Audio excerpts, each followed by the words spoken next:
Assalamualaikum warahmatullahi wabarakatuh.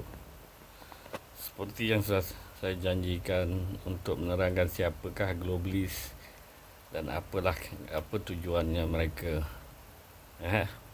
Golongan globalis ni adalah golongan yang tersebar satu dunia.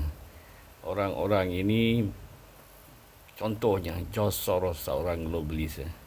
Dia berasal dari Hungary, mendapat pendidikan di United Kingdom dan menetap di Amerika.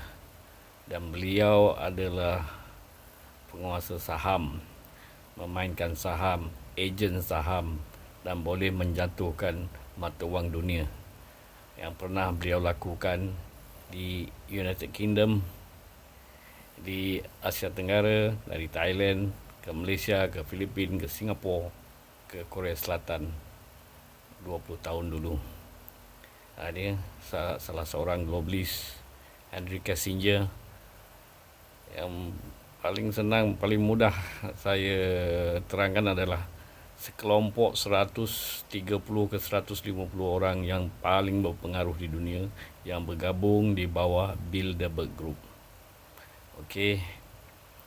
Tujuan mereka sebenarnya adalah untuk kontrol resources di dunia ini, untuk menarik sebanyak-banyak kekayaan di dunia ini, meninggalkan kita orang-orang biasa ni mengharapkan belas ihsan daripada mereka. Kita bekerja untuk mereka, kita cari duit untuk mereka. Mereka kontrol semua segi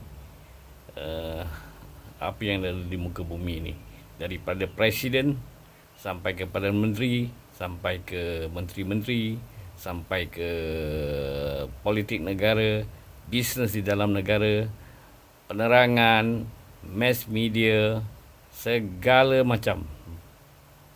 Okay, mereka juga kontrol makanan kita, makanan ternak, makanan pokok, perubatan, bibit-bibit benih untuk pertanian, racun, segala macam, pupuk-pupuk atau fertilizer, semuanya.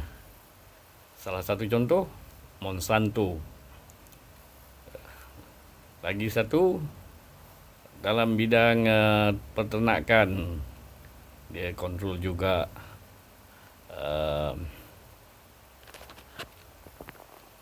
Dalam bidang peternakan, mereka kontrol feedlot, ya. Contoh Cargill. Bidang distribusi, Maersk Line. Yang sebenarnya mereka ni giant, mereka ni gergasi. Mereka ni mengkontrol hampir separuh daripada ekonomi dunia, atau mungkin lebih. Okey, mereka lah yang mengadukan dunia ni, mereka lah yang mencorakkan dunia ni dalam bentuk media, social media, surat khabar. Jadi kita ni yang sebenar, semua dakyah-dakyah ataupun berita-berita yang dalam media tu, mereka yang kontrol. Jadi kan tidak ada masalah untuk kontrol otak manusia ni, tidak ada masalah bagi dia orang memang pakar. Jadi macam mana permasalahan Malaysia ni dengan Indonesia akan selesai kalau orang tidak faham? Kalau kita tidak faham pokok permasalahannya. Kalau kita faham, kita biarkan apa dia nak cakap-cakap. Tidak akan jatuh harga diri kita kalau orang kata kita miskin. Lantak dia lah nak kata kita miskin. Datang negara tengok macam mana kekayaan bumi, berapa besarnya negara, berapa banyaknya hasil bumi, berapa ramai orang yang kaya-kaya, berapa banyak kelas menengah. Yang dia orang beritakan orang-orang yang di sebelah bawah, orang-orang yang keluar bekerja di luar negeri, di-upload, di-viralkan, dibesar-besarkan.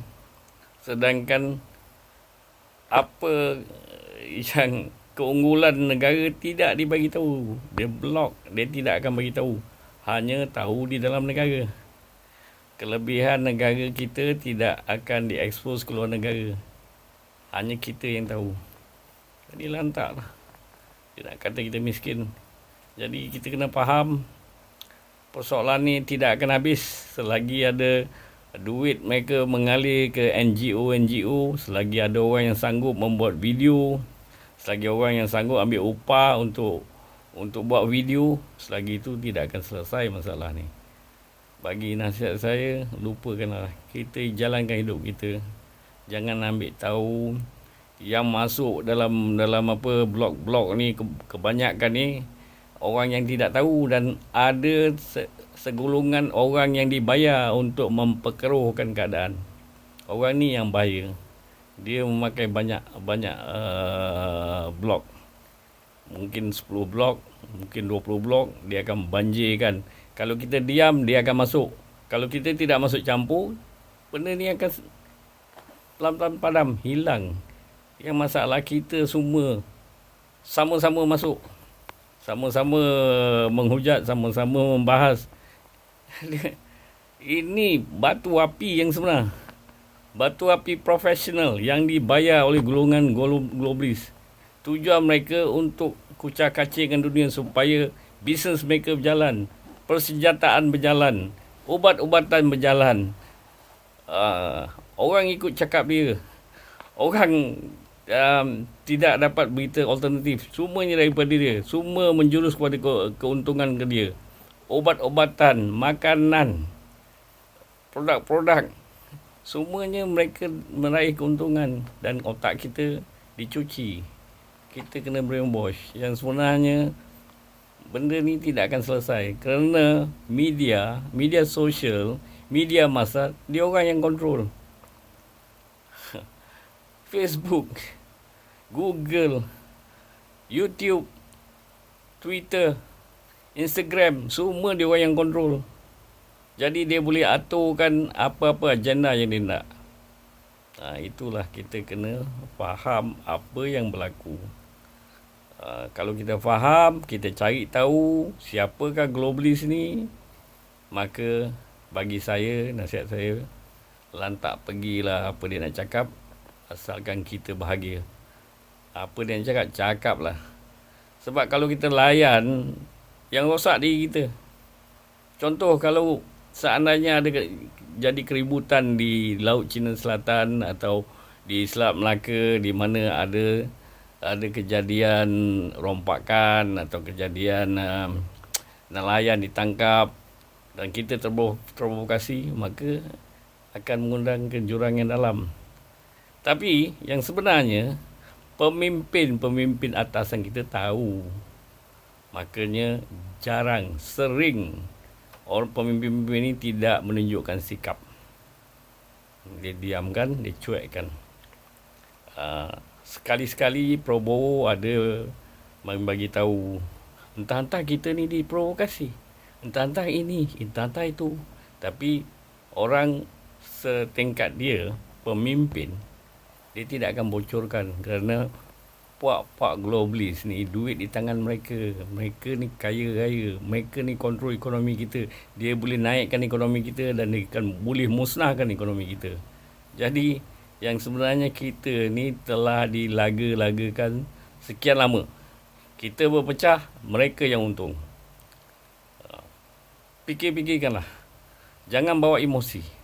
Jangan layan blogger-blogger yang masuk ramai-ramai tu. Sebahagian daripada mereka adalah cyber trooper. Ingat, mereka memancing di air keruh. Okey? Assalamualaikum warahmatullahi wabarakatuh.